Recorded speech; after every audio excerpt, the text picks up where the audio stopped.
कैसे हो सकती है। भारतेंदु हरिश्चंद्र का निबंध भारतवर्ष उन्नति कैसे हो सकती है। जय बच्चों, आपकी पाठ्य पुस्तक में संकलित यह निबंध दिसंबर 1884 ईस्वी में बलिया के ददरी मेले के अवसर पर आर्य देशोपकारणी सभा के भाषण में भारतेंदु हरिश्चंद्र ने कहा था। उसी उद्देश्य से ये निबंध लिखा गया था कि भारतवर्ष की उन्नति कैसे हो सकती है, इस विषय पर कुछ चर्चा किया जाए। इसमें लेखक ने कुरीतियों, अंधविश्वासों को त्याग कर अच्छी से अच्छी शिक्षा प्राप्त करने, उद्योग धंधों को विकसित करने, सहयोग एवं एकता के बल पर बल देने तथा सभी क्षेत्रों में, कोई भी क्षेत्र हो जीवन का, उसमें आत्मनिर्भर होने की प्रेरणा देने का प्रयास किया है। लेखक का उद्देश्य है कि हम छोटी छोटी वस्तुओं के लिए विदेशों पर निर्भर ना रहें। अभी यहाँ पर उदाहरण के रूप में आपको बहुत से उदाहरण भी देंगे, माचिस, दिया, सलाई का उदाहरण देंगे, वस्त्र का उदाहरण देंगे। इतना ही नहीं, उद्योगों को विकसित करके और आत्मनिर्भर बनकर हम अपने भविष्य का निर्माण कर सकते हैं और हमें ऐसा करना चाहिए। प्रस्तुत निबंध में लेखक की दूरदर्शिता का परिचय हमें देखने को मिलता है। लिखते हैं, आज बड़े आनंद का दिन है। आनंद का दिन क्यों है? क्योंकि उस समय बच्चों, ये 1884 की घटना है। उस समय ऐसा समय होता था कि लोग, इतने संसाधन नहीं थे हमारे पास, परिवहन के साधन नहीं थे कि हम एक दूसरे से इतने जल्दी आराम से मिल मिलाप कर सकें। फलतः मेल मिलाप का एक सबसे सुगम और सबसे सरल साधन मेला ही हुआ करता था। हाट बाजार हुआ करता था, जो सप्ताह में एक आध बार ही लगाए जाते थे। यहाँ बलिया के ददरी नामक स्थान पर जो ये मेले का आयोजन किया गया था, जिसे ददरी मेला के नाम से जाना गया, ये आज वही दिन है।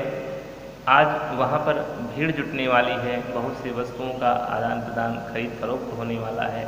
इसलिए लेखक लिखता है कि आज बड़े आनंद का दिन है। हुआ यूँ कि भारतेंदु हरिश्चंद्र के अंदर भारतीयों को जागृत करने का एक अजीब सा जज्बा भरा हुआ था। अक्सर ये अपनी बातों को मित्रों से शेयर किया करते थे, लेकिन मित्र कितने, 4-6 गिनती के। बलिया के ददरी मेले में जब ये लोग पहुँचे तो वहाँ पर भीड़ अथाह थी, लाखों की भीड़ थी। मित्रों ने सोचा क्यों ना भारतेंदु के लिए एक मंच की व्यवस्था कर दी जाए, पूरे मेला क्षेत्र में माइक लगा दिए जाएं और भारतेंदु के मन में जो विचार हैं भारतवर्ष को लेकर, भारतवर्ष के विकास को लेकर, उसकी उन्नति को लेकर, वो अपने विचार एक ही जगह खड़े होकर व्यक्त करें और पूरे मेला क्षेत्र में जितने भी लोग हैं सभी उन विचारों को सुनेंगे, उनसे परिचित होंगे और लाभान्वित भी हो सकते हैं। क्योंकि इतनी बड़ी संख्या में किसी स्थल पर एकत्र करना, भीड़ जुटाना संभव नहीं है जो यहाँ मेले में एकत्रित थी भीड़। फलतः मित्रों ने ऐसा ही किया। आप जानते हैं कि जो भाषा है, भाषा 3 प्रकार की होती है, सांकेतिक, लिखित और मौखिक। इसमें से सबसे प्रभावी भाषा जो होती है वो मौखिक भाषा ही होती है।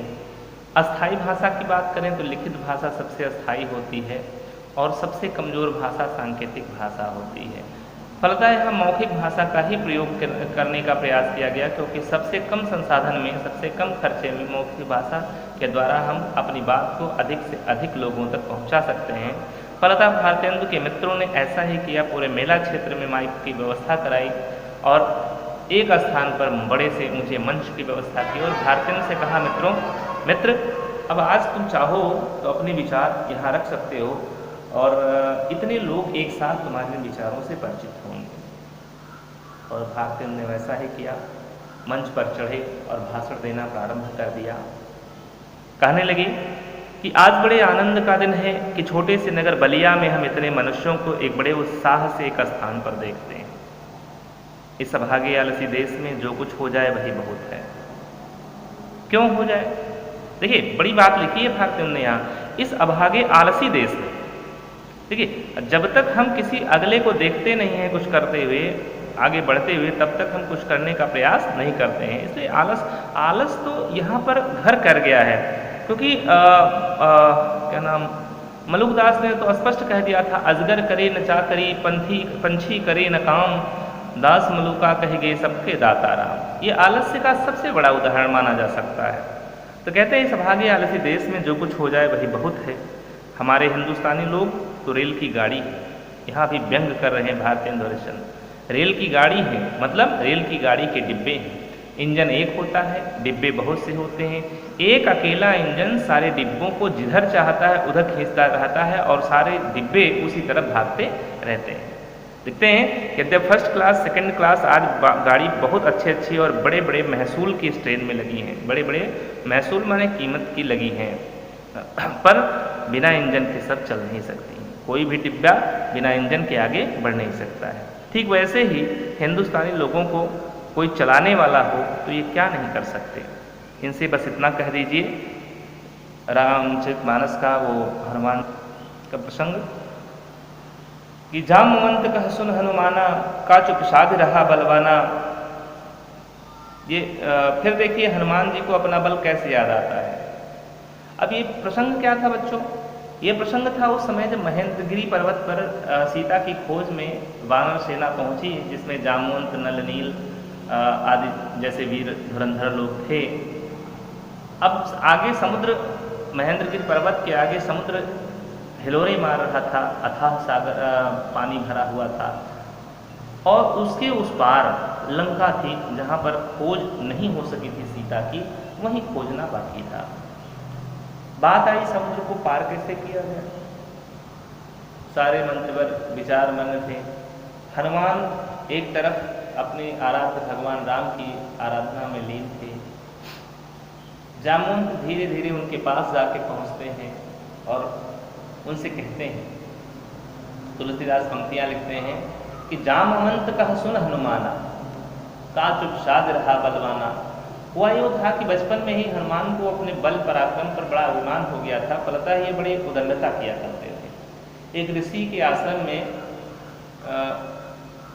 पहुँचे और वहाँ पर जितने भी पेड़ पौधे थे, जितने भी ऋषि तपस्यालीन थे, ध्यानमग्न थे, उनको उलट पुलट दिया, पेड़ पौधों को उखाड़ दिया। ऋषि शायद चौकी मुनि थे, ऐसे कुछ नाम था उनका। उनका जब ध्यान भंग हुआ तो उन्होंने आश्रम की दुर्दशा देखी, तो अपने दिव्य दृष्टि से देखा कि एक छोटा सा बालक ये सब सारी उदंडता कर रहा है। फलतः उन्होंने श्राप दे दिया, कह मूर्ख बालक, जिस बल पर तू अभिमान कर रहा है, जा आज से ही तू अपना सारा बल पराक्रम भूल जा। बाद में जब केसरी, हनुमान के पिता, अंजना उनकी माता, और भी बहुत से देवी देवता वहाँ पहुँचे कि ये तो बड़ा अनर्थ हो गया प्रभु, अब क्या हो। तो मुनिवर ने इतना ही कहा कि मैं श्राप दे दिया हूँ, वापस तो ले नहीं सकता। हाँ, इतना हो सकता है कि जब कभी भी इसके बल पराक्रम के विषय में कोई इसे याद दिलाएगा तो इसे पराक्रम अपना याद आ जाएगा। ये वही प्रसंग है। हनुमान अपना पराक्रम भूले हुए थे, बैठे हुए थे, जामुन से जाकर उनको यह पराक्रम याद दिलाते हैं, और जैसे जैसे उनके बल पराक्रम की प्रशंसा करते हैं, हनुमान के सारे बल, ताकत, पराक्रम उन्हें याद आ जाता है और महेंद्रगिरी पर्वत के ऊपर चढ़कर वो छलांग लगाकर समुद्र पार कर लेते हैं और लंका पहुंच जाते हैं। आगे कहानी आप सब जानते हैं। तो यहाँ पर देखेंगे तो ये कहते हैं कि जैसे हनुमान को अपना बल याद दिलाया जामवंत ने, तो कोई जामवंत लिखता है सो बल कौन याद दिलाए, वहाँ तो जामवंत ने याद दिलाया था, लेकिन यहाँ हिंदुस्तानियों को कौन याद दिलाए, यानी कोई लीडर होना चाहिए, कोई अगुआ होना चाहिए, कोई नेता होना चाहिए। फिर कहते हैं या हिंदुस्तानी राजे महाराजे, यानी हिंदुस्तान के राजा महाराजा ये जिम्मेदारी उठाएं, या फिर नवाब रईस या हाकिम जो लोग होते हैं ये जिम्मेदारी उठाएं। लेकिन समस्या तो ये इस बात की है कि राजे महाराजों को अपनी पूजा, भोजन, झूठी गप से डींग हाँकने से ही छुट्टी नहीं है। हाकिमों को कुछ तो सरकारी काम घेरे रहता है और कुछ समय अगर बचा तो बाल घुड़दौड़ थिएटर में समय लगा। आपने डॉक्टर चड्ढा कक्षा 9 में पढ़ा हुआ है, ठीक है, हाकिम अधिकारी है यहाँ पे, ठीक है। तो वहाँ पर पढ़ा कि भगत किस तरह से अपने लड़के की प्राण की भीख मांग रहा है, दुहाई दे रहा है, लेकिन चड्ढा को गोल्फ खेलने जाना था, तो चड्ढा चले गए, भगत का लड़का भी चला गया। कुछ समय बचा भी तो उनको क्या गरज कि भारतीय लिखते हैं कि अगर कुछ समय बचा भी तो उनको क्या गरज कि हम गरीब गंदे काले आदमियों से मिलकर अपना अनमोल समय खोएं। बस ये तो वही मसल हो गई कि तुम्हें गैरों से कब फुर्सत, हम अपने गम से कब खाली, चलो बस हो चुका मिलना, न तुम खाली न हम खाली। तुम्हें दूसरों से फुर्सत नहीं है और हमें अपने दुख से कभी छुटकारा नहीं मिल सकता है, इसलिए तुम अपने में मस्त हो, अपने में व्यस्त हो, हम अपने गम में व्यस्त हैं। बस हो चुका मिलना, इसलिए चलो अब हो चुका मिलना, ना तुम अपने शौक से खाली हो, ना हम अपने गम से खाली हैं। पहले भी जब आर्य लोग भारत देश में आए, हिंदुस्तान में आकर बसे, राजा और ब्राह्मणों के जिम्मे यह काम दिया गया था कि देश में नाना प्रकार की विद्या और नीति को फैलाएं। इन्हीं के जिम्मे में हिस्से में था, राजाओं और ब्राह्मणों के हिस्से में था कि देश में नाना प्रकार की विद्याओं को फैलाएं, नीति को फैलाएं। और अब भी ये लोग चाहें तो हिंदुस्तान प्रतिदिन क्या प्रतिक्षण विकास कर सकता है, आगे बढ़ सकता है। पर इन्हीं राजाओं और ब्राह्मणों को निकम्मेपन ने घेर रखा है, कायरपन ने घेर रखा है, आलसपन ने घेर रखा है। यही कुछ नहीं करना चाहते हैं, इसलिए हिंदुस्तान जहाँ का तहाँ ही बैठा हुआ है, आगे नहीं बढ़ पाता। आगे लिखते हैं भारतेंद्र जी कहते हैं कि हम नहीं समझते इनको लज्जा क्यों नहीं आती, शर्म क्यों नहीं आती कि उस समय जबकि इनके पुरुषों के पास, महापुरुषों के पास कोई भी सामान नहीं था, तब उन लोगों ने जंगल में पत्ते और मिट्टी की कुटियों में बैठकर बांस की नालियों से जो ताराग्रह आदि वेद करके उनकी गति लिखी। ये 12 मेहर आर्यभट्ट की बात कर रहे हैं भारतेंद्र हरिश्चंद्र। वह ठीक ऐसी है कि 16 लाख रुपए की लागत से जो विलायत में आज दूरबीन बन के आती है, उनसे उन ग्रहों को वेद करने में वही गति ठीक ठीक आती है। और आज जब हमारे इस काल में हम लोगों को अंग्रेजी विद्या के जनता की उन्नति से लाखों पुस्तकें, हजारों यंत्र तैयार हैं, तब हम लोग निरी चुंगी के कतवार फेंकने की गाड़ी बन रहे हैं। अब निरी चुंगी की कतवार फेंकने की गाड़ी क्या है? देखिए, वो एक समय था, प्राचीन काल, आदिकाल कह सकते हैं, कि जब हमारे महापुरुष जंगल में पत्तों की कुटियों में, मिट्टी की कुटियों में, पत्ते और मिट्टी से बने हुए कुटिया में बैठकर और बांस की नालियों में छोटे छोटे लेंस लगाकर ताराग्रह आदि मतलब भूमंडल का जो क्या कहते हैं अंतरिक्ष का वेधन होता है उसको वेधते थे, उनकी दूरी लिखते थे। आज 16 लाख रुपए की लागत से जो विलायत से दूरबीन बन के आती है, ठीक वही दूरी आती है। योग्यता हम किस में माने? आज 16 लाख रुपए से विलायत में जो दूरबीन बनी, उसके द्वारा जो वेधन शक्ति हो रही, वेधन किया जा रहा है, उनको उनकी योग्यता माने, उन वैज्ञानिकों की योग्यता माने, या फिर जिनके पास कोई संसाधन नहीं था फिर भी वह जुगाड़ के माध्यम से बांस की नालियों में लेंस लगा लगा के उन ताराग्रहों की गति को लिख लिया करते थे, जो लगभग एक सिमिलर है, बराबर हैं, वही गति आई हुई है, हम उनकी योग्यता को माने। बच्चों कहते हैं हम आज, हमारे पास आज लाखों पुस्तकें हैं, हजारों यंत्र हैं, बहुत से संसाधन हैं, लेकिन फिर भी हम निरी चुंगी के कतवार फेंकने की गाड़ी बन रहे हैं। आपने नगर पालिका में देखा होगा, जो सुबह सुबह एक गाड़ी होता है, ठेला गाड़ी, 2 पहिया लगा होता है, पीछे से हत्था लगा होता है, और जो सफाई कर्मी होता है उसमें कूड़ा भरता है और ठेलता हुआ ले जाता है, जहाँ कूड़े का ढेर होता है वहीं फेंक देता है, गाड़ी भी वहीं पर उलट देता है। दूसरे दिन फिर उस गाड़ी को वहाँ से उठाता है और फिर पूरे बाजार में घूमता है, कूड़ा उठाता है, फिर ले जाकर उसे कूड़े पर फेंक देता है। मतलब हम इतना ही कर रहे हैं, हम इससे आगे बढ़ने का प्रयास नहीं कर रहे हैं। ना तो वो गाड़ी जिस तरह से आगे बढ़ती है, जितना उसकी परिधि है उसी परिधि पर केवल घूमती है और फिर जाके वहीं पलट दी जाती है। हम भी वही कर रहे हैं कि बने बनाए मार्ग पर जो हमारे लाखों पुस्तकें, हजारों यंत्र हैं, इनमें जो लिखा गया है हम उन्हीं पर चलते हैं और एक नया रिजल्ट दिखाकर, एक नई खोज दिखाकर अपने आप का पीठ थपथपा लेते हैं। तो वही लिखते हैं, हम निरी चुंगी कतवार फेंकने की गाड़ी बन रहे हैं। आगे लिखते हैं, यह एक ऐसा समय है कि उन्नति को मानो घुड़दौड़ हो रही है। आज का समय जो है ये विकास का घुड़दौड़ का समय है।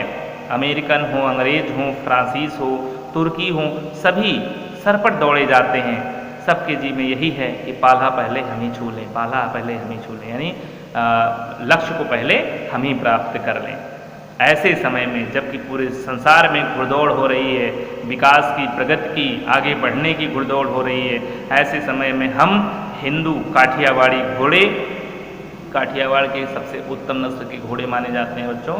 तो हम हिंदू जो हैं काठियावाड़ी घोड़े खाली खड़े खड़े टाप से मिट्टी खोदते हैं कि तू चल मैं आता हूँ, तू चल मैं आता हूँ, पहले तू चल मैं अभी आता हूँ।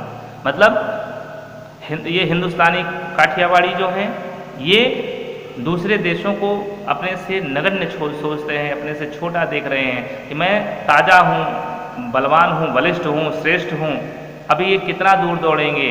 जैसे एक चींटी दौड़ रही हो और एक खरगोश दौड़ रहा हो, खरगोश और कछुए की दौड़ आपने देखी है, यानी पूरे देश पूरे संसार को हिंदुस्तानी जो हैं वो कछुआ समझ रहे हैं और अपने आप को खरगोश समझ रहे हैं।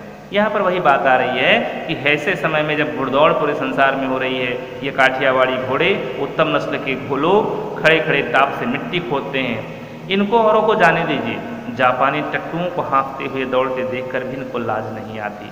यानी सबसे कमज़ोर जो है वह भी देखो किस तरह से उस विकास में आगे दौड़ रहा है, हाँफ रहा है, तब भी इनको लाज नहीं आती। यह एक समय है कि जो पीछे रह जाएगा फिर करोड़ों उपाय किए भी आगे न बढ़ पाएगा, क्योंकि दौड़ में एक राउंड अगर कोई पीछे हो गया तो कितना भी तेज वह दौड़े वह आगे वालों की बराबरी नहीं कर सकता।